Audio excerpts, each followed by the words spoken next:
Hello guys, magandang gabi sa inyo lahat. Ito si Mike Paduan. Nakatuloy tayo sa ating Tagalog version ng weather analysis ngayong araw po ng Lunes hanggang Miyerkules, Agosto 15 hanggang 17, 2022.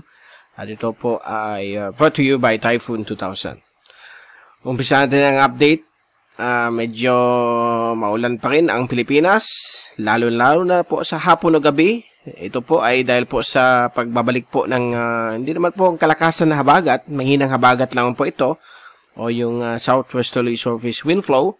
Dahil yung hangin niya hindi naman po pumapatak ng 30 pataas, okay, 15 to 30 lamang po. Okay, may difference po yan since ang monsoon is a wind system.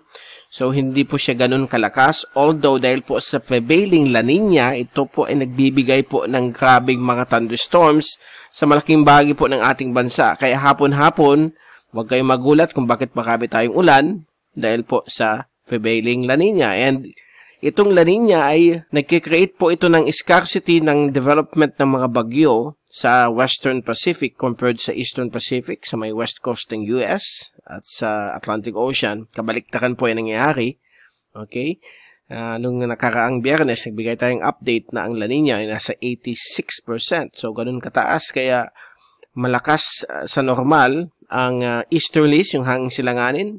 And then yung habagat, hindi ganun kalakas. So, it disrupts tropical cyclone development. Kaya nasa letter E pa lang po ang pumapasok within the Philippine Area of Responsibility.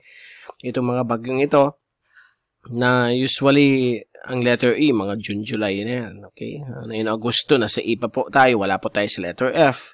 But baka next week, magkaroon ng bagyo po sa North Philippine Sea papuntang Taiwan. Binabantayan po natin yan. Iyan po galing po sa European model, yung ECMWF, na mas reliable po sa long range or medium range forecast.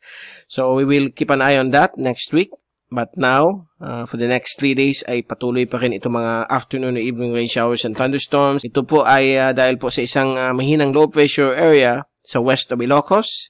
Shallow LPA po yan, ang tawag natin dyan. At yung monsoon trough na tumatawid po sa Hilagang Luzon, nakakonektar dito sa isang remnants ni 91W.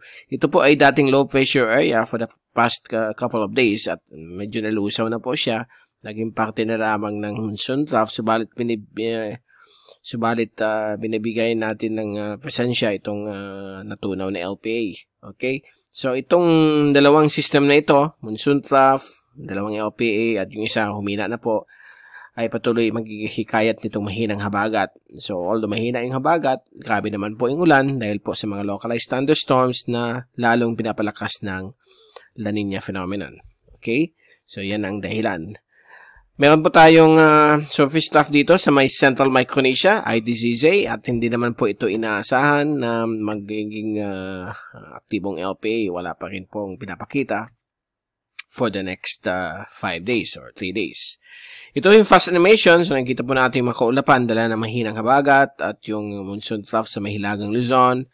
Dito po sa may international dateline, may tumawid pong isang low pressure area from the Central Pacific at nasa Western Pacific na po siya.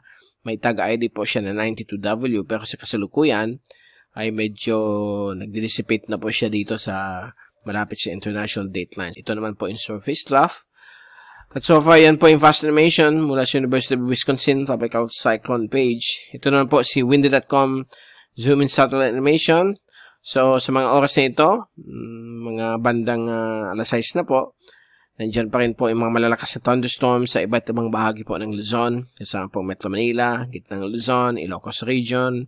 Dito rin po sa Kabikulan, meron din po mga isolated to scattered rain showers and thunderstorms. Dito sa Naga, meron rin pong mga ulan na nakakanasan na yon na yung early evening. Ang Visayas, meron din pong isolated rain showers and thunderstorms, Mimaropa at Mindanao.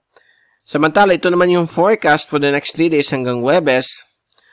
Bukas po ng umaga, alas 8, baka sumilip na naman po ang haring araw sa malaking bahagi po ng ating bansa. Yan po, kinakita po natin dito. At pagbatak naman po ng bandang alas 2 hanggang alas 4 ng hapon, inasa na naman po ang mga thunderstorms sa malaking bahagi po ng ating bansa.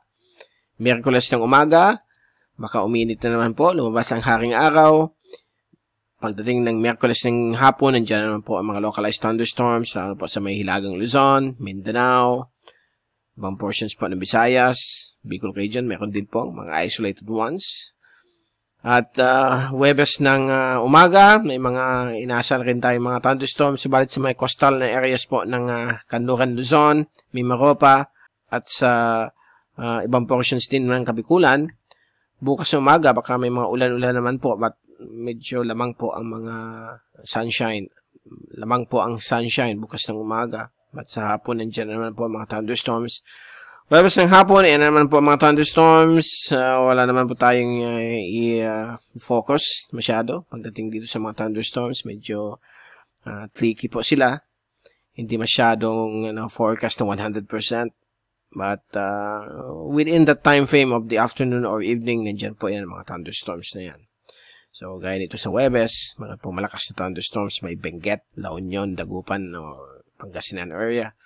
So, yan po ang ating latest. Antabayanan po ang susunod nating update na yung darating pong Miyerkules. At malalaman po natin kung ano yung mga inaasahan pa sa mga susunod na mga ilang araw. At mula sa Typhoon 2000, ito si Mike Pardo nagpapaalam. Mag-ingat po tayong lahat. #WeatherWiser. At maraming salamat po sa pagpunod nyo sa aking channel.